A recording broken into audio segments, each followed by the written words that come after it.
Andor Season 2 out, I grew a fitting mustache.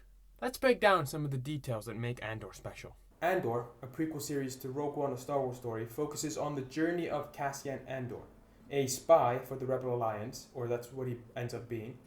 Unlike many other Star Wars stories that lead heavily on the grandeur of space battles and the mystique of the Force, Andor, however, delves into the gritty, often harsh realities of authoritarianism, rebellion, something that may not appeal to some fans who fell in love with Star Wars because of the Jedi, lightsabers, and the Force. Personally, I love the absence of the Force and the focus on real people within the Star Wars galaxy. It makes the struggle more grounded and highlights just how special Luke Skywalker truly is in the original trilogy. When gone am I, the last of the Jedi will you be? Watching Andor and then Rogue One before A New Hope enhances the impact of the rebel struggle.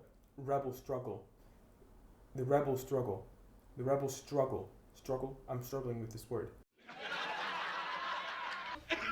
You understand why the heroes in the original trilogy are against the Empire. The world feels truly devoid of Jedi, emphasizing Luke's importance and making the Empire's eventual downfall feel all the more rewarding. The themes of Andor are so deeply human and relatable that they will stand the test of time. People often talk about the politics of Andor, but what's so great about it is that it's not a niche, modern political issue that people in the future won't get the reference of. I just watched the film Team America World Police, and there's a lot of references in that are very dated. The politics of Andor, it's more broad than something very specific that's happening right now in the world. I think people 200 years ago would be able to relate to the politics of Andor as much as people do today, and I imagine people in 200 years will as well. One of the most powerful themes is the idea of fighting, not because you believe you can win, but because you have to. Hope must be created through sacrifice. Nemik dies, but leaves behind a manifesto that inspires Andor. Kino Loy sacrifices himself, or at least gives up his escape for the sake of others, which consequently leads to one of the freed inmates, Melshi, later fighting on Scarif. Before Marva dies, she clears the tunnel that Cassian later uses and leaves behind a speech that inspires rebellion against the Empire on Ferrix. So many characters die at Scarif to ensure the Death Star plans are transmitted. K2SO sacrifices himself after he locks the vault to give Cassian and Jyn time. Chirrut dies after activating the signal, allowing Bodhi to communicate with the Rebel fleet before he dies. Then Cassian and Jyn ultimately die after transmitting the Death Star plans, and even after all of this, a Rebel soldier passes the plan on to the Tantive 4 before being cut down by Vader. Tantive 4 is the ship that's in the beginning of A New Hope. Then, almost everyone on Tantive 4 dies, except for Leia and the droids, setting the stage for A New Hope. So basically, you have this trail of sacrifices leading all the way up to Luke in A New Hope. All the way from the beginning of Andor. The theme of sacrifice, it's such a hugely human theme that really is timeless. I mean, you go all the way back to the Bible. You look at how beautiful he looks. You know, that's not Jesus, right? No, that's Jesus. That's Obi-Wan Kenobi, Who's he? the Jedi Master. No. He fought alongside with Yoda and Mace Windu. Get out of here. That's not him. He trained Darth Vader. Joseph, look at my Jesus card. Okay, look. Okay, that's him. That's him. The series is filled with intricate detail that enhances the storytelling. One standout moment is Luthen's wig scene. Without dialogue, it perfectly conveys how rebels must wear masks and hide their true selves. Luthen's monologue reinforces this idea. My sacrifice. It means nothing to you, does it? I said I think of you constantly, and I do. Your investment in the rebellion is epic. A double life, everyday performance. The stress of that. Luthen isn't just talking about Lonnie here. He's talking about himself. His entire life is a performance. A double life. His investment in the rebellion is epic. The stress of that. His entire life is a sacrifice for the greater good. We need heroes, Lonnie, and here you are. And what do you sacrifice? I really appreciate how the absence of Luthen in Rogue One and the original trilogy, something that could have confused the audience, is actually intentional and built into his role in the story, rather than leaving the audience to come up with an explanation like the galaxy's big or he probably died. His absence becomes part of the message. He represents the countless unsung heroes throughout history who played vital roles but never got the credit. His very purpose as a character in this story is to not get his flowers. His very purpose in the story is the answer to why he's not at the ceremony with Luke, Han, Leia, Chewie, R2, C-3PO, etc. The themes of revolution and the timeless historical nature of it clearly is inspired by real historical events. And the proof, aside from obviously interviews with the writers where they probably admit it, there's actually proof in the music as well. The Battle of Algiers is a film about the revolution that took place in Algeria by the Algerian people against the French. And there's a score in Andor that sounds like the score from the Battle of Algiers.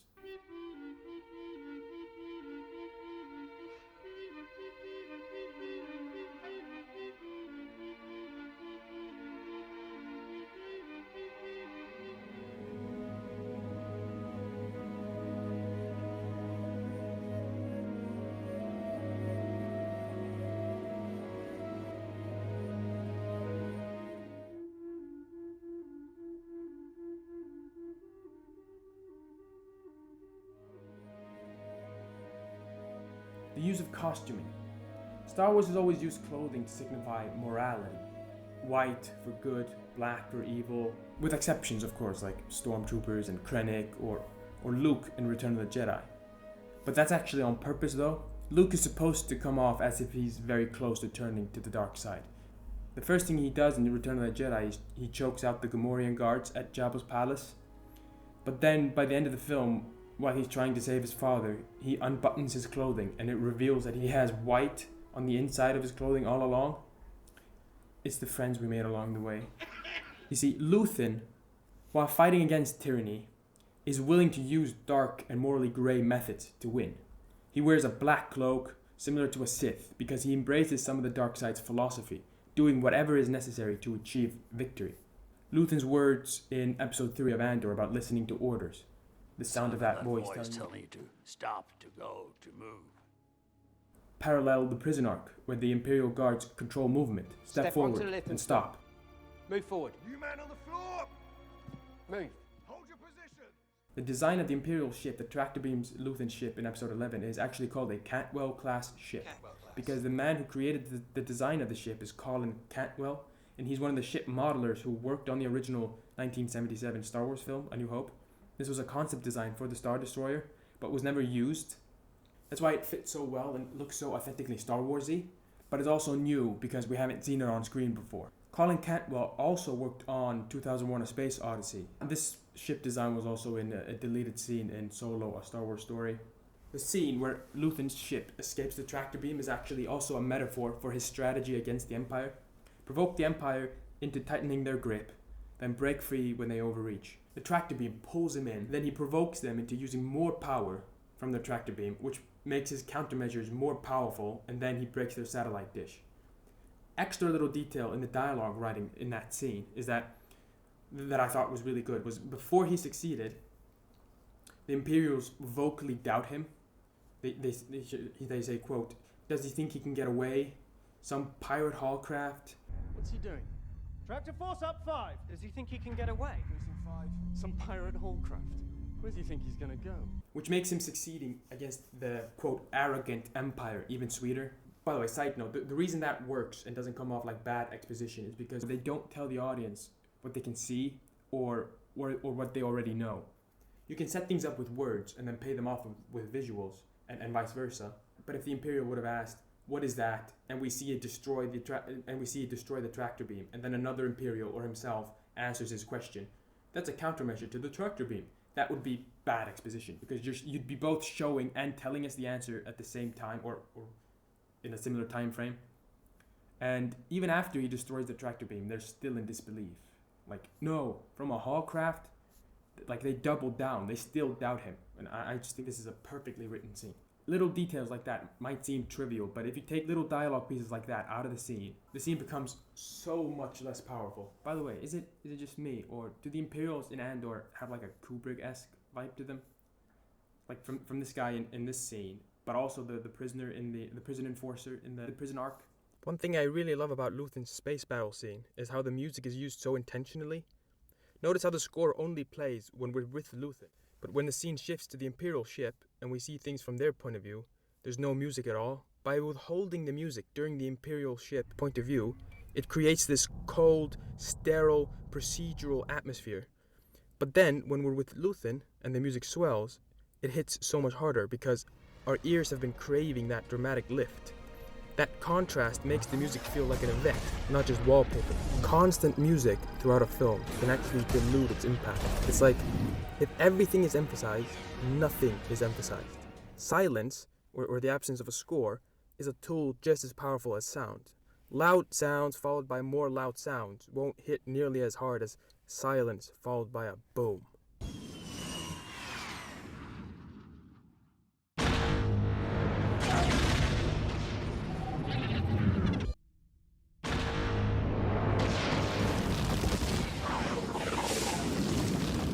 What made it so iconic was the drop into silence right before the explosion.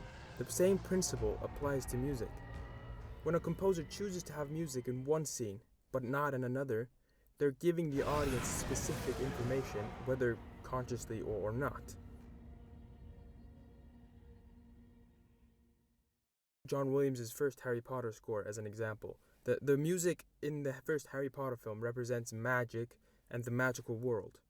So, when we're with the Dursleys, where there's no magic, there's also no music. It's such a subtle but powerful storytelling choice. And of course, John Williams did this masterfully with Star Wars as well. If you go back and you watch Empire Strikes Back, you might be surprised by how many scenes are completely without music. But when the score does come in, like the Imperial March, it impacts.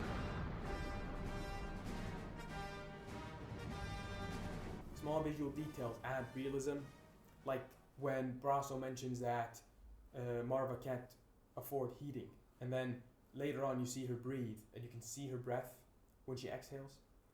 Andor initially distrusts Nemik and sniffs his drink before drinking it, but later drinks Nemik's offered calf without hesitation, kind of visually showing his growing trust towards Nemik.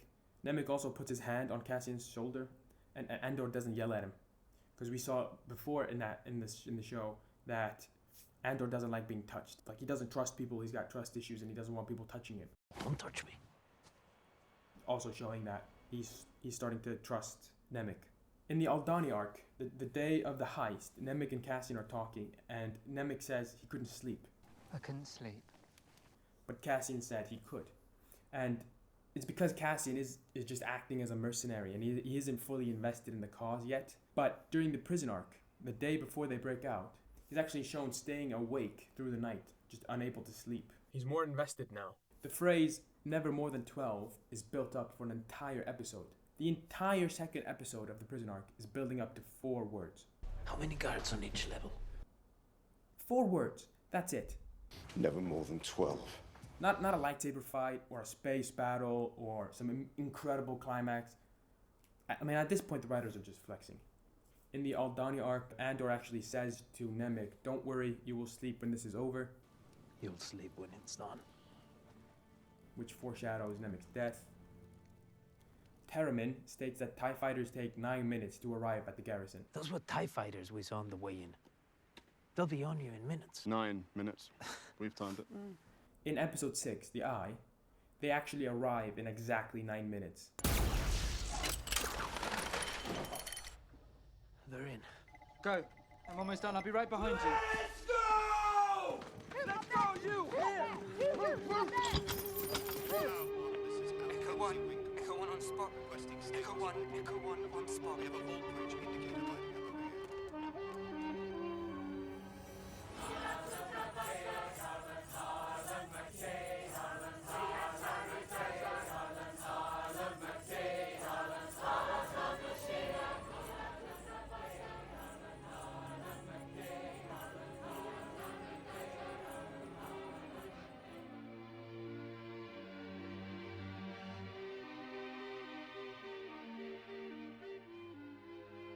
Another thing, it's really smart that the writers included Ferrix as much as they did to this in the story, always coming back to it because that justifies actually spending money on a big set, and the Ferrix set is amazing.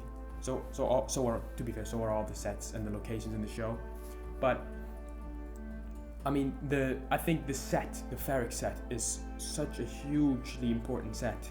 If they would have done like the volume, the way they did with The Mandalorian or Book of Boba Fett or Kenobi, or if they would have just done a green screen set or built a very small inside set, I don't think people would have the same connection to Ferrix. Hand sanitizer. Where's it going? Frank? Why is there hand sanitizer all over the floor? What was in here? Oh!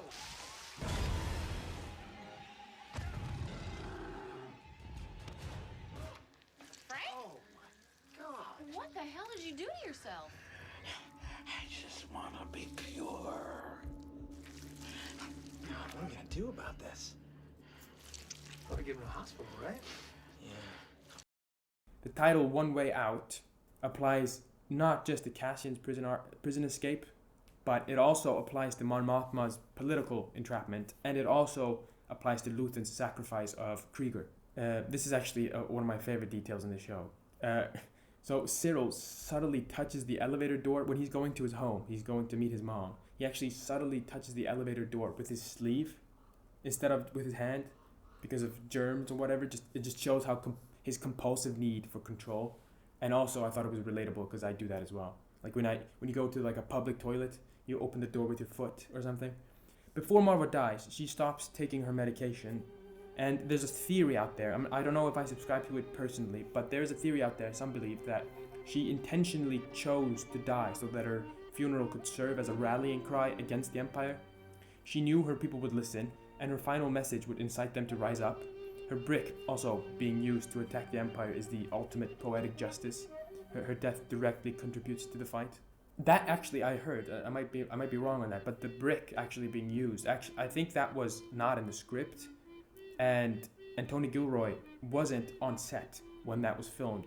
The directors or the actors or somebody on set had that idea, and they decided to film it, and now it's an incredible moment in the show.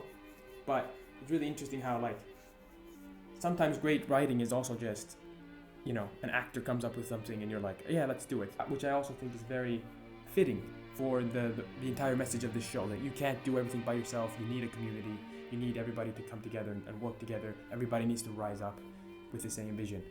Watching Andor before Rogue One and A New Hope enhances the entire Star Wars experience for me, making the battle against the Empire feel more tangible. And I think it makes Luke Skywalker's rise even more special.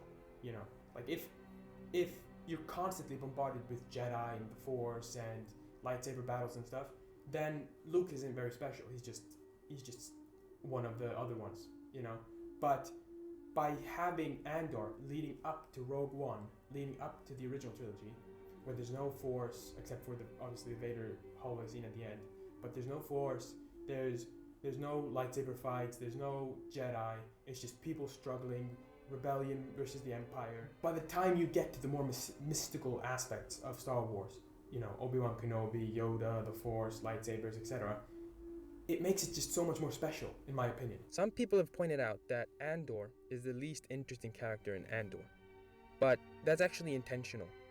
I know it might sound crazy, like I'm defending the writing because I'm a fan, but really, it is by design. Andor isn't meant to be the main character of Star Wars, and the writers know that. He wasn't the main character in Rogue One, nor was he the primary hero. That's not his role.